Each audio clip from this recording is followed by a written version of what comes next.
people were being exploited. So many people ended up in foreign countries and they were abused. Many of them sexually abused, many of them done things. We have organized that space under the National Employment Authority. I gave deliberate instructions. I sat on it for at least 2 months to straighten it up. Mama Edith is here. She's now the CEO of that organization. And through that organization, we have also signed under our Kazi Maju program, when I appointed deliberately a principal secretary to take charge of our diaspora issues and to manage relations between Kenya and other countries. We are signing bilateral labor agreements with them. And today, I can tell you, as I have said here, in the last 2.5 years, 430,000 Kenyans have gone abroad to work. Some of them have come back. Some of them are on the way. 816, I will be giving them a check of 163 million today so that they can finance their way to jobs abroad. And I want to say this with clarity. The statistics we have, and I have told you, we have the best human capital anywhere in the world. If there is a job opportunity in any company in the world, and the contest is between a Kenyan and another person from another country, the Kenyan has the first opportunity. Because we speak very good English, and our education is the best. So we have the best human capital, and we must take advantage of it. We must use it to grow our country. And because of the labor mobility program, our diaspora remittance in the last 2.5 years has increased from $4 billion to $4.95 billion. Our diaspora remittance is the single largest foreign exchange earner for our country because of the young people, because of the people of Kenya who work outside our country. And that is why I took it as one of the places where it needs government to organize. I have now sufficiently organized that sector, and I can confirm to you that any Kenyan who is now going to work abroad, we know where they are going to work, what job they are going to do, how much they are going to earn, and how we are going to support them when they run into trouble in those countries. The days when Kenyans suffered outside Kenya without any government support are behind us because we now have an organized system. That is project number 2. Project number 3 is our program that I told you about on matters to do with digital jobs. We have already 330 ICT hubs ready. We have another 400 under construction. We have signed on with many BPO countries, including Teleperformer, which is the largest BPO organization in the world. They have now set up in Kenya.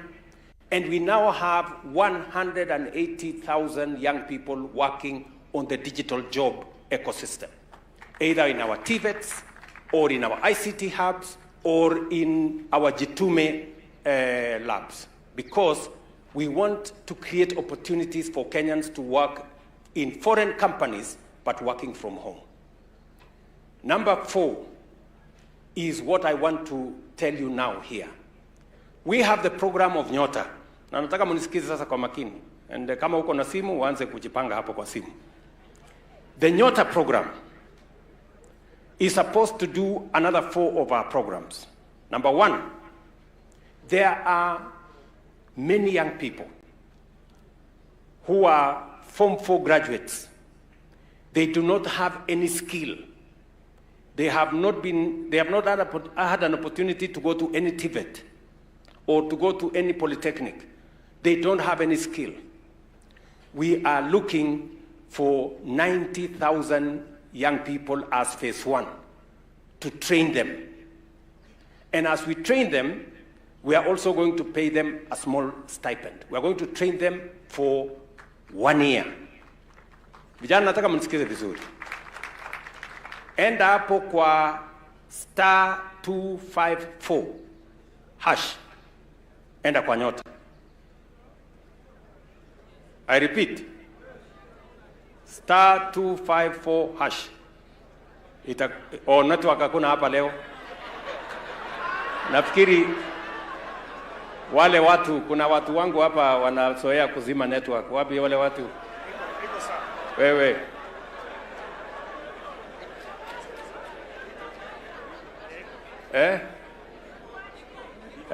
Iko imekuja. Haya. Tunaelewana? Imekuja bado? Imekuja? Very good. So they will just organize it just now. So tufanye hivi. So pale already, nataka mnisikize, already 160,000 young people have applied. Yeah? But there is still an opportunity for you to apply. These 90,000 young people who have no skills, and these are young people between the ages of 18 and 29. Yeah? And if you are disabled or you are in the marginalized, up to 35. We want to equip you with skills. You're going to work under a mastercraft. We are going to equip you with skills. If you have no skills, we're going to make sure that you can go home and come back every day. We will pay for your going home and coming back for 6 months. We will bring NITA to come and assess you. Then we will give you a certificate that you have been certified on this or that or the other skill. And then we are also going to give you another 6 months of apprenticeship. We're going to assign you to a job where you can learn on the job, where you can be working and improving your skills for another 6 months. And in those 6 months, we will also be paying you stipend to go home, come back, and make sure that you learn that skill. That is component number 1. Mnanisikia nyinyi vijana? Component number 2 kwa hiyo program. Kuna vijana wengi ambao tayari wamelearn skills, lakini hawana certificate yeyote. You know how to, you know, for example, you are a mechanic, you are trained, or you are a plumber, you have done it, or you are an electrician, you've done it, or you are a carpenter, you have done it, but you don't have any paper to show that you have a skill. We are looking for 20,000 of such people, again, on that platform. *254 hash.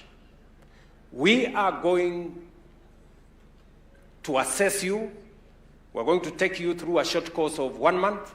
We're going to assess you, and we are going to give you a certificate, and that certificate will be paid for by the government of Kenya, and then we can now point you to opportunities that are there for you to work now that you have a paper, and now that you have certification. And that certificate will also allow you to now move to the next training level. So you have an opportunity to train at the next level, but you also have an opportunity now to be hired because you have a document to show that you have a certain skill. So 20,000 young people from Kenya apply. We are ready for you, and that program is on the roll. Number 3. We have young entrepreneurs, wafanyabiashara vijana. Tunatafuta wafanyabiashara vijana 100,000. 100,000. Tayari nyinyi mnajua kwa hiyo mtandao ya *254 hash mumejiandikisha. Tayari vijana 1,000,000 wamejiandikisha kwa hiyo platform. We are looking for 100,000. Lakini tayari 1 million wamejiandikisha. Kumaanisha we have a big pool of young people, young entrepreneurs that need support. So the first phase, as I told you, those 100,000, they are now going through the selection. Next month, with Waziri Oparanya here and Waziri Mvurya, we are going to start phase 1, the first cohort of 54,000 young people. Each of them, we are going to give them 50,000 shillings, not loan, but grant ya kuendesha biashara yao. And then we will do the next cohort and the next cohort. Tukimaliza 100,000, tutaketi chini tuone what is the future of this program. Ninyi mnanielewa? So vijana, there is business support where we are going to assist you with business literacy. We are going to give you capital of 50,000. We are going to link you to financial institutions, and we are going to provide mentorship for you so that we can have youth-led businesses, youth-led enterprises, and we want to make it deliberate as government of Kenya. I told you that for us to move forward, it must be deliberate, it must be intentional. Hatuwezi kusema tu vijana watapata kazi. Lazima tujiulize watapata kazi wapi, na ni kazi gani, na watasaidika vipi. Those are the questions we are answering as government. Number 4 on that program is assisting you with digital knowledge, financial literacy, so that you can apply for government procurement opportunities. You know that 30% of all government procurement in the national government and in the counties are supposed to be reserved for young people, women, and people with disability. But unfortunately, those opportunities young people don't get. And that is the reason why we are providing now money to train young people on how to get those opportunities, number 1. Number 2, to provide a marketplace for you to identify where is the opportunity. And number 3, we are going to provide 1 billion shillings as a catalytic fund so that young people can access government procurement opportunities. Again, we are looking for 600,000 young people so that we can mentor them, we can train them, and we can give them catalytic financing for them to access government procurement opportunities at the national and at the county level. Bado tuko pamoja ama? Bado tuko pamoja? Let me tell you number 8. What we are doing in that space is the famous, mulikuwa mnajua zamani kulikuwa na kazi ilikuwa inaitwa kazi mtaani. Si ndio? Sasa tumebadilisha jina tunaita climate works. Sasa hiyo mpango itakuja tayari pale Nairobi, tuko na vijana 45,000 wanafanya kazi. Sasa tunataka kuleta hiyo program ije mashinani. Kila county, mmesikia hapa Kakamega tutakuwa na vijana 4,000 watakaofanya kazi katika hiyo mpango ambayo ilikuwa inaitwa kazi mtaani, lakini sasa tumeipangia vizuri. Watakuwa wanatusaidia kwa mambo ya barabara, watatusaidia kwa mambo ya greening public spaces na mambo mengine, and that program is beginning again next month because there were a bit of reorganization that was necessary. Tunaelewana vijana wa Kenya? So mimi nataka niwaeleze vijana ya kwamba nafasi haiwezi kuja kukutafuta nyumbani. Lazima wewe ujitume. Bwana. Lazima ujitume. Si ndio? Nyinyi mmesikia mimi nikisema hapa Kakamega tuko na mpango ya affordable housing. Pale kuna nafasi ya ajira. Hapa tutaanza kujenga hostel, kutakuwa na nafasi ya ajira. Kakamega hii tunajenga soko 27, pale kuna ajira. Kakamega hii na Kenya mzima tuko na ICT hub, tuko na Jitume labs, tuko na PPO sectors, pale kuna ajira. Tumewaeleza kama wewe ni kijana, hauna skills yoyote, tuko tayari kukusaidia kupatia wewe skills at our cost, so that, and we can also give you certification so that you can become more employable. All these programs are for the young people of our country. And we want every young people to have the correct, every young person to have the correct information, so that you can engage with the opportunities that are there for you. Na vile nimesema, lazima pia ujitume. Look for those opportunities. Hustle these members of parliament. Hustle your MCAs. Hustle everybody looking for those opportunities, because that is how we are going to get young people contributing meaningfully to the development and the progress of our nation. I wanted to say this as an outline of the programs we have, and as a deliberate program that has never been done by any administration, because we must be deliberate about creating opportunities and creating pathways for young people to access opportunities to train, opportunities to work, opportunities to be employed, opportunities to do enterprise. Asante sana. I'm ready for your questions. Tumpigie makofi Mheshimiwa Rais.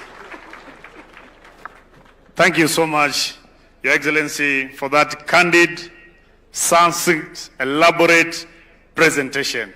A very deliberate presentation to the young people of Kenya. Sasa, kabla nichukue maswali ya vijana wa Kenya, other than yourself, Your Excellency, and the Governor, we have two other panelists. I will allow them the privilege to say their names and the organization they present, please. Thank you so much, Your Excellency. Thank you so much, the audience and all the guests that are around. I'm David Msongori. I come from Taita Taveta County. I represent all the universities and colleges students in Kenya and abroad. And our national body we call the Association of County Students Association Presidents Kenya, where in every county we have a president who is part of our member. Thank you so much. Thank you. Thank you. Please. Thank you, Your Excellency, for this opportunity. My name is Sela Naswakombo. I am a youth from Bungoma County, and I'm glad to be here to speak on behalf of the youth of Bungoma and of Kenya at large. Thank you. Thank you. Asanteni sana. Sasa nataka nichukue fursa hii. Tayari naona mikono imeinuliwa kabla hata tutoe nafasi.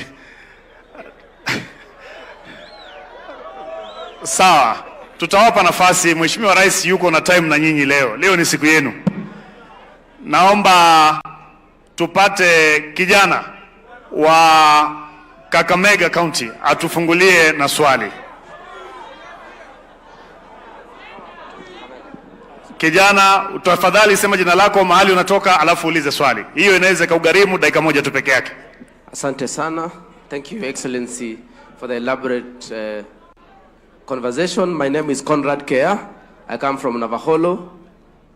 I'm the convener of Coalition of Youth for Devolution. And I want to thank Your Excellency for the work you're doing for the youth of Kenya. Na swali langu kaswa ni you have been very elaborate, especially on the program of the housing and how it's creating jobs. And I want to appreciate that that is a very good strategy. However,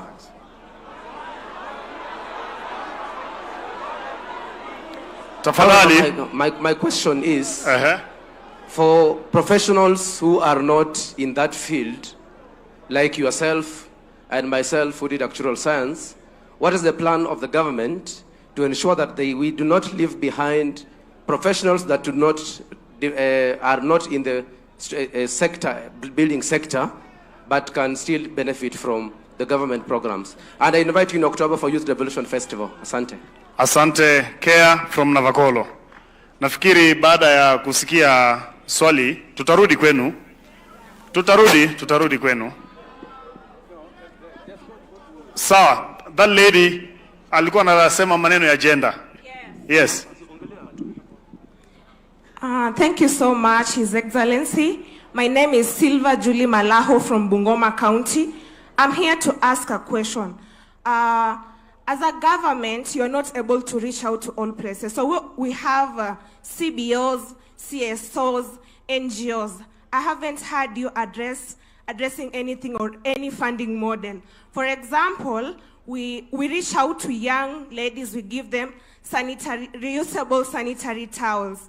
And something that the government maybe cannot able to reach out to all those people. And you know, the future is her. And something like a period is a natural occurrence, something that has to be addressed every time and every time. So what is the government doing to ensure that something like that is addressed? Thank you.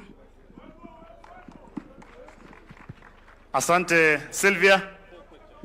We will take 4 questions. So 2, and then we add it together with this, the first 2, and then we. Okay. Sawa, tupate swali kutoka huko nyuma. Thank you very much, Your Excellency President. My name is Musungu Nanyaka, representing Nairobi City County, and also the chairperson of Gen Z Taifa Talk. My question here is, you've talked about human resource, and with the agitations that we've had with regards to the youth are agitated with matters leadership. And leadership is also an issue that regards to human resource. How are we going to ensure that the human resource are, for instance, the police and maybe some of the leaders that we have are engaging with the people, the common mwananchi, in a diplomatic way from a militant way? Like, for instance, we've had this issue where an MP from this region was planning himself to fight back to the audience that were listening to him. How are we working out on that? Thank you. Asante Msungu, naomba tupate swali moja kutoka huko nyuma. Okay. Tupate jibu, alafu tutarudi tena kwenu. Okay, I'm going to take 1 minute. My name is Lucy Wanjiro Maina from Nyandarua County, Gadanje Ward. Mine is more of a suggestion. You have said that you are taking into measures of how our youth are going to be employed.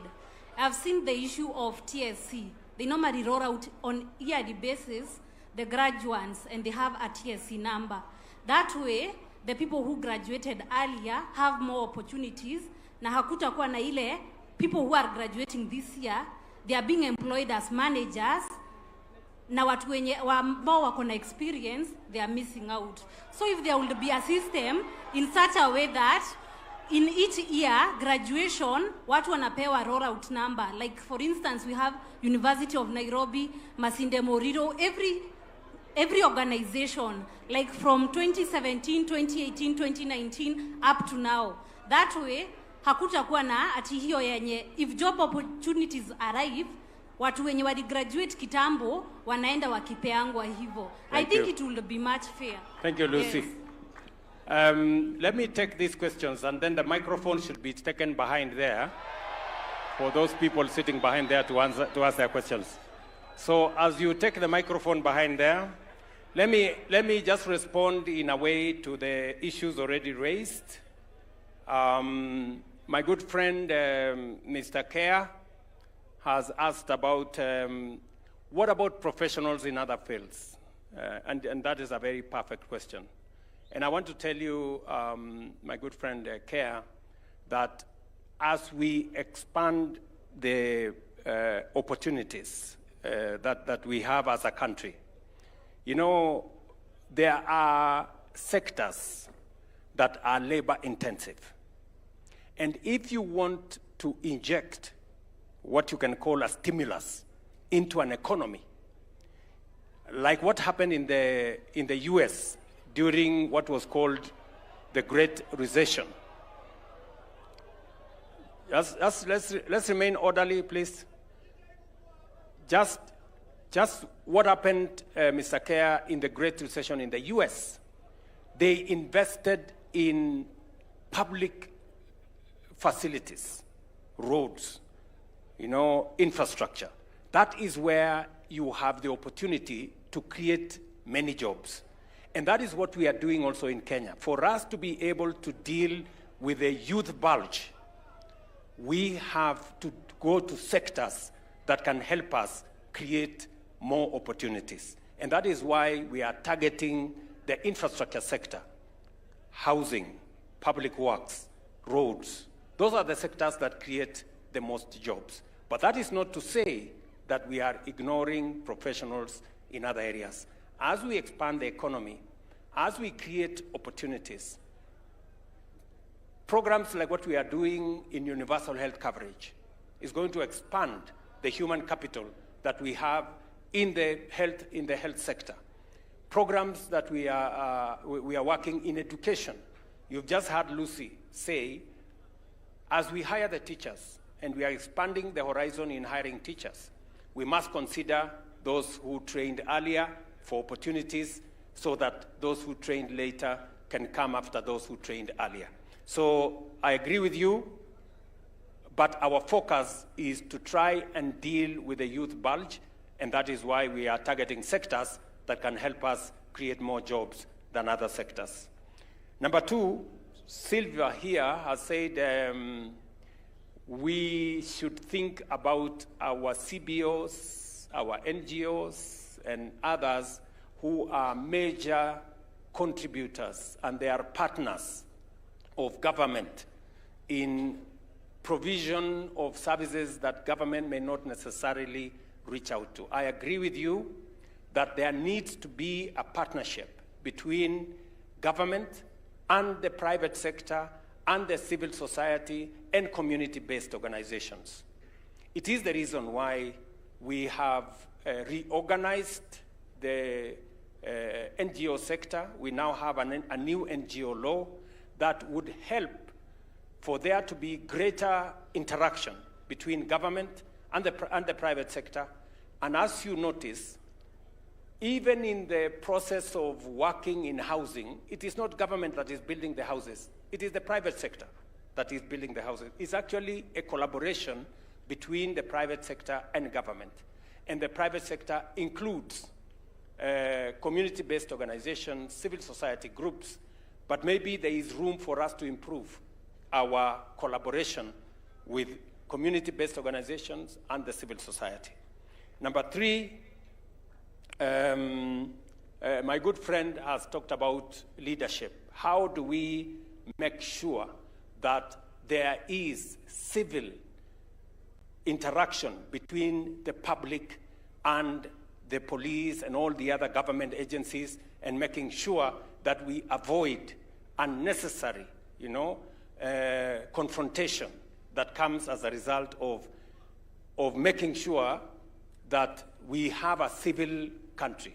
I agree with you that there needs to be responsibilities, obligations for citizens, for the public, and for everybody.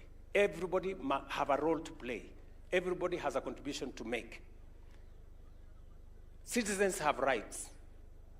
They too have obligations. The police must have rights, but they must also have their obligations to make sure they secure the nation. So leaders must behave themselves, and so must the police.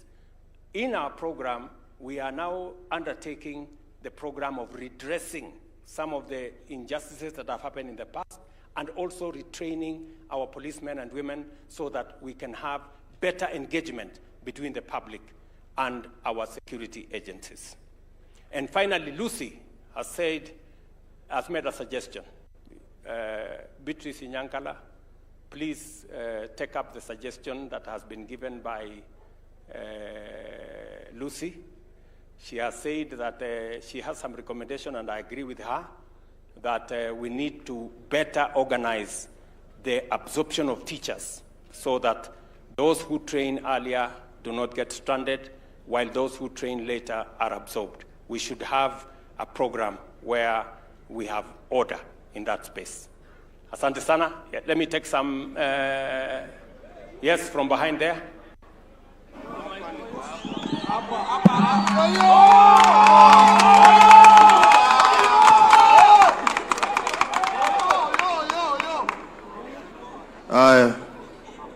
Mr. President, I have a few questions to echo. And first of all, this is the only chance I've gotten as a comrade to advise you that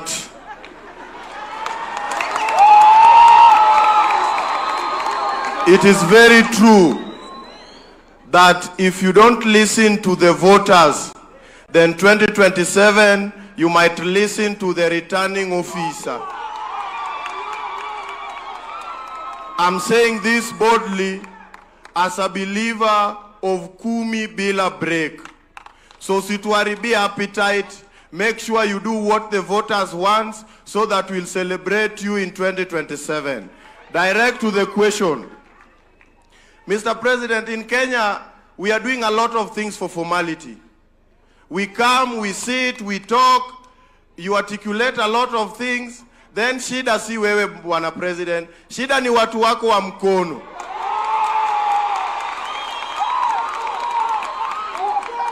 Bwana President, watu wanasema unatenga lakini hautengi. Shida ni watu wa mkono. Ita watu wako wa mkono kwa ofisi na uwapange. Ya pili sir, we are having youth-driven organization across Kenya. And we are still depending on grants and funds from other counties and overseas. Yet the government is having a lot of money. We are also pleading that we can have a platform where youth-led organization can apply for grants from the Kenyan government. Wazungu wacha niongee na president. Wacha.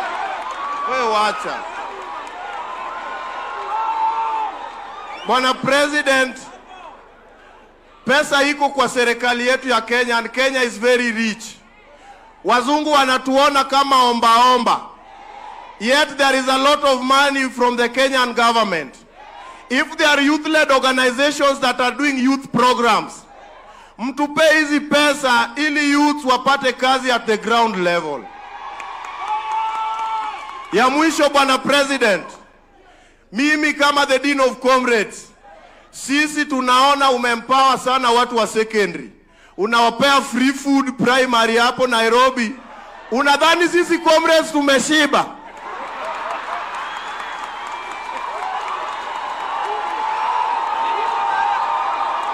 Bwana President, we are tired of dying in silence. Do something to the comrades across different universities. We are also starving. Ya mwisho kabisa, Bwana President, as I finish, I've tabled interest of everybody in this nation. It's now my turn to table my own interest because this is the last time I have. Mimi nimetoka all the way from Uasin Gishu, nimekuja na pikipiki. Nikirudi wewe make sure umenipanga venye unapanganga watu. On behalf of the 100 comrades that are present, asante sir. Asante. Comrade, kabla twende kwa mwingine tusaidie, tunajua wewe ni Dean wa Comrades, lakini unaitwa nani? Jina. Your name? Aya, mungwana huyo jina nikusikie. Mimi naitwa Jevin Oyo Kasam. Okay, bwana. The believer of Raila Amolo Odinga. Aya, asante sana. Thank you. That gentleman Kasa ameuliza kama maswali ine hivi. Now let me try and respond. I agree with you, my brother Kasa, that ultimately the people of Kenya will make a decision. And the people of Kenya ultimately are the sovereign. They will make a decision on what kind of leaders they have based on whatever program those leaders have. Just I want to, the same way you have advised me, I want to tell you that as Kenyans, this is our country, and this country can be a wonderful place. I believe in Kenya. Kenya is a great country, the same way you believe in Kenya. You have said Kenya has a lot of resources, and I agree with you. It is our responsibility to make this country greater. But for us to do it, we must have a plan. And we must have an actionable plan. We have been talking in Kenya for years. Listen, housing program was in the NAC manifesto. It was never implemented. It was in the manifesto that followed. It was never implemented. The big four of Jubilee, one of them was housing.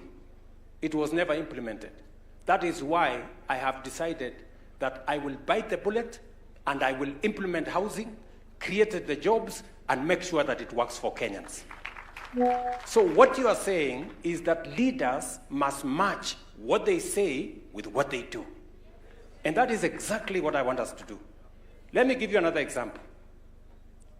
Universal health coverage was a program under the coalition government, where my good brother Anyang' Nyong'o was the Minister for Health. It wasn't implemented. Universal health coverage was also under Ngilu in the government that followed. It was not implemented. It was one of the big four. UHT was one of the big four under Jubilee. It was never implemented.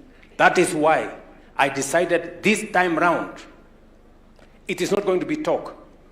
It is going to be action. Today, 25 million Kenyans are registered under universal health coverage. Today, I can confirm to you that UHC is being rolled out in every constituency, in every ward in the Republic of Kenya. Again, matching word with action. And that is why I agree with you that we must get everybody to match what they say with what they do. And that is how leaders will be judged. When the time comes, judge every leader on account of their performance. What have they done? What difference have they made in Kenya? Not what community they come from, not what religion they profess, not all the other considerations, because our destination is to transform Kenya and to change our country for the better. Let me just respond to you on one matter which you said. For how long are young people or Kenyans going to apply for grants from foreign governments and foreign organizations and foreign NGOs? I agree with you. And it is the reason why we are implementing Nyota. The 50,000 shillings we are going to give as a grant for every of the 100,000 young people. In fact, we are going to spend 5 billion shillings. 50,000 for 100,000 Kenyans. That is money coming from the government of Kenya. It is not coming from an NGO. It is not coming from a foreign government. It is money belonging to the government of Kenya. All the program I have told you, the Nyota program, the one for training, the one for business development, the one for ACBO, is going to cost the government of Kenya 20 billion shillings. And that is money that the government of Kenya has provided, because it is time we took charge of our own development rather than waiting for people from outside to come and do for us what we must do. And therefore, Mr. Kasa, I have listened to you, I have taken some advice from you, and I want to tell you that I intend, and the officials here were listening to what you are saying, that they should not let me down. Yeah? These good people, the ministers, the PSS, the principal secretaries, and everybody. Sindio, you are telling them, and I'm sure they are listening, we should match what we say with what we do, and they should not let me down. And I agree with you. Iyo mambo ingine,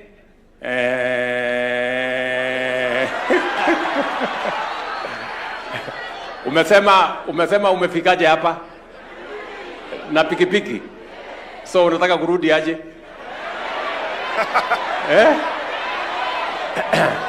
Bas, utaniona hapo kando nitakupanga. Bas, asanteni sana. I am sorry because I have another engagement in Homa Bay. You know, we are doing, we have a devolution conference in Homa Bay that is underway, and I'm expected there at between 1 and 2. I know this engagement, I know many young people would want to engage me so that we can have a proper, conversation between us and the young people and the future of our nation. I will provide another opportunity, Fikirini, with your team. Sure. And I'm very proud of this young man. This young man, Fikirini Jacobs, is a 29-year-old chap, and he is a principal secretary. Mpigeni makofi huyu mungwana. Sasa wewe, Fikirini, hawa vijana wenzako, don't let them down. Umesikia vile wamesema. Yeah? Don't let them down. I'm going to work with you. I'm going to work with your CS so that we can support you as you support the young people of our nation. Thank you. Asanteni sana, and God bless you. Haya, makofi kwa Rais. Your Excellency, we have a launch that we'd like to do before we leave, and it is the launch of the Kuna Form portal. Let's take our seats, please, kindly. Naweza tukaketi kidogo. So, Your Excellency, sir, we have just two things to do. That is the launch of the Kuna Form portal and the issuing of the check. So, with your permission, Your Excellency, I'll request that you kindly come back on stage together with the CS, the PS, Chair, Kenya National Youth Fund, and the National Youth Council, to come and now have this launch. Let's also have the launch video ready so that with that we will launch it, and after that we'll then issue the check which His Excellency has already spoken to.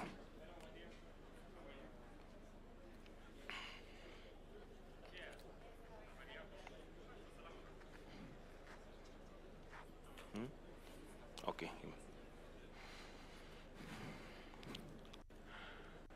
The buzzer. Yes, sir.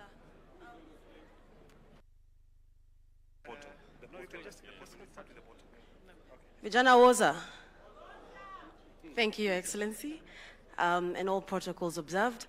Your Excellency, a lot of the times as the council interacts with young people, they say they don't know how to access opportunities. As the council interacts with young people, the National Youth Council, a lot of them tell us they don't know how to access opportunities, ama hawajui. So under the leadership of the CS and the PS, first we build a physical copy, which is the Youth Passport to Opportunity. We try to summarize all the opportunities the young people can access.